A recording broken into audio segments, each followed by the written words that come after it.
അച്ചായൻ ആക്ച്വലി മറ്റവരുടെ കൂടെയാണെന്നുള്ള കാര്യം എനിക്ക് വളരെ പിന്നീടാണ് മനസ്സിലായത്. ഓ, അന്ന് എന്റെ പ്രഗ്നൻസിയുടെ കാര്യം പറഞ്ഞത് ആ ടൈമിലാണ് അച്ഛൻ്റെ അടുത്ത് പറഞ്ഞത്. അതാണ് ഫിറോസ് പറഞ്ഞത് അല്ലേ? അതെ. ഇവരുടെ ഫിറോസിന്റെ കയ്യിലത്തെ ഏറ്റവും വലിയ ആയുധമാണ് നീ പ്രഗ്നന്റ് ആണെന്നുള്ളത്. ഓക്കെ, 2 മാസം കഴിഞ്ഞപ്പോ പോയി എന്നുള്ളത് സത്യം തന്നെയാണ്. അപ്പം എനിക്ക് ഓൾറെഡി ആ കുഞ്ഞിനെ നിങ്ങൾ പ്രൊട്ടക്ട് ചെയ്യാൻ തുടങ്ങിയതും, നിങ്ങൾ എനിക്ക് മെഡിസിൻ മേടിച്ചും തരാൻ തുടങ്ങിയതും, എന്നെ ആ കുഞ്ഞിന് വേണമെന്നുള്ളൊരു തീരുമാനം നമ്മൾ മ്യൂസിൽ എടുത്തു കഴിഞ്ഞപ്പോൾ എനിക്ക് നിങ്ങളൊരു കുഞ്ഞിനെ ആവശ്യമാണ്. അത് കഴിഞ്ഞിട്ടും നമ്മൾ സന്തോഷത്തോടെയാണ്, ഒരു പ്രാവശ്യമേ ഉള്ളൂ ഞാനൊന്ന് ഇക്കാനടുത്ത് ബലമായി പീഡിപ്പിച്ച് എനിക്ക് ഇക്കാനെ വേണമെന്നും ബലമായിട്ട് ഞാൻ ഷാദിത്തുള്ള സമയത്ത് ഞാൻ ഇക്കാലത്ത് പറഞ്ഞിട്ടുണ്ട്. അത് ഇതൊന്നും അല്ല, ഇതിന് 2 മാസം മുന്നേ ആണത്. ഈ പ്രാവശ്യം, അതായത് കഴിഞ്ഞ മാസം, അതായത് ഈ പ്രശ്നങ്ങളൊക്കെ നടക്കുമ്പോൾ നമ്മൾ സന്തോഷത്തോടെ ഫിസിക്കൽ അറ്റാച്ച്മെന്റ് ആയപ്പോഴാണ് ഈ കുഞ്ഞായത്. അല്ലാതെ ഞാൻ നിങ്ങളെ പീഡിപ്പിച്ചോ, ഞാൻ നിങ്ങളെ അബ്യൂസ് ചെയ്തോ, നിങ്ങളിരിക്കുന്ന സാധനം എടുത്തിട്ട് എന്നെ അടുത്ത് വെച്ചിട്ട് എനിക്ക് കുഞ്ഞിനുണ്ടാക്കാൻ പറ്റത്തില്ലല്ലോ. നിങ്ങൾ എനിക്ക് ഉള്ളിൽ തന്നോട്ടാണ്ടായോണ്ടല്ലോ കുഞ്ഞൊരു കുഞ്ഞുണ്ടായത്. അല്ല, ഇനി റസൂലിക്ക, ഞാനൊരു കാര്യം പറയട്ടെ, ഞാൻ ഒരിക്കലും അങ്ങനെ ചെയ്യുന്ന ഒരു കുട്ടിയല്ല. ഇവരെ കൊല്ലാൻ വേണ്ടി ദേഷ്യപ്പുറത്ത് ഞാൻ പറഞ്ഞിട്ടുണ്ടായിരിക്കും, അവര് സത്താലും കുഴപ്പമില്ല, എനിക്കിത് മതി, എനിക്ക് പൈസ മതി.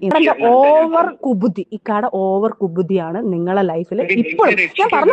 ഞാൻ പറഞ്ഞോട്ടെ എന്ത് രക്ഷിക്കും, ഞാൻ പറഞ്ഞോട്ടെ, നിങ്ങളെ ഓവർ കുബുദ്ധിയാണ് നിങ്ങളെ ലൈഫിൽ നമ്മളെ കാര്യം വരെ പുറത്ത് വന്നതും. ഇനി എനിക്ക് റസൂലിക്ക എത്രയോ നാളുകളായിട്ട് നീ നിന്റെ കൂട്ടുകാരത്ത് പറഞ്ഞോണ്ടിരിക്കുന്ന കാര്യമാണ്. എന്ത് പറഞ്ഞോണ്ടിരിക്കുന്ന കാര്യമാണ്? എന്തോന്ന്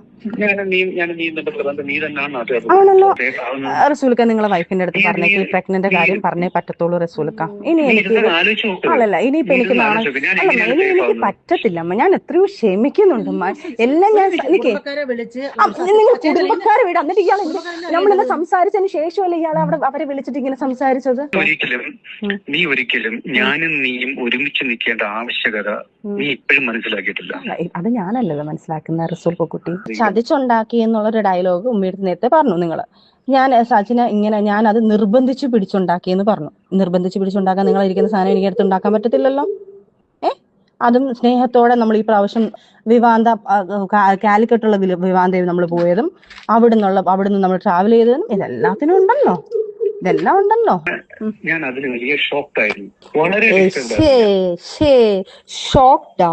എന്ത് നിങ്ങൾ കുഞ്ഞു പോയോണ്ടോ വിചാരിക്കുന്നത്? കാരണം എനിക്ക് ലണ്ടനിൽ നിന്ന് UAE നിന്ന് എനിക്ക് മെഡിസിൻ എടുത്തുകൊണ്ട് വരുന്നു, കുഞ്ഞിന് കൊടുക്കാനുള്ള പ്രൊട്ടക്ട് ചെയ്യുക, കുഞ്ഞിന് എത്രയും കെയറിങ് ആയിട്ട് ചെയ്യണം എന്നുള്ള സാധനങ്ങൾ നിങ്ങൾ അക്സെപ്റ്റ് ചെയ്തു എന്ന് പറഞ്ഞു കഴിഞ്ഞാൽ നമ്മൾ മ്യൂച്വലായിട്ട് എടുത്തൊരു തീരുമാനം കുഞ്ഞിനെ കണ്ടിന്യൂ ചെയ്യുന്നു പറഞ്ഞതിന് ശേഷം അത്രയും കെയറിങ് ആയിട്ട് നിന്ന ഒരാൾ എൻ്റെ വീട്ടിൽ നിന്നാലും എൻ്റെ ഇവിടുന്ന് പറയുമ്പോഴാലും നിങ്ങൾ എൻ്റെ വീട്ടുകാർക്ക് പറയുന്നത് അതെങ്ങനെയെങ്കിലും അതിനെ കൊല്ലാൻ നോക്കുക, ആ കുഞ്ഞിനെ കൊല്ലാൻ നോക്കുക. വേണ്ട എങ്കിൽ ആദ്യം ഒന്ന് അബോട്ടായതാണല്ലോ. അപ്പൊ ഞാൻ പറയുന്നു ശരി, പ്രൊട്ടക്ഷൻ എടുക്കണ്ട, എനിക്കത് ഇഷ്ടമല്ല എന്ന് ഞാൻ പറയുന്നുണ്ട്. അപ്പം നിങ്ങൾ നിങ്ങളെ സേഫ്റ്റി നോക്കിക്കൂടായിരുന്നോ? അപ്പം നിങ്ങൾക്ക് ഇനിയും ഒരു കുഞ്ഞുണ്ടാവുന്നുള്ളത് അറിയാമല്ലോ.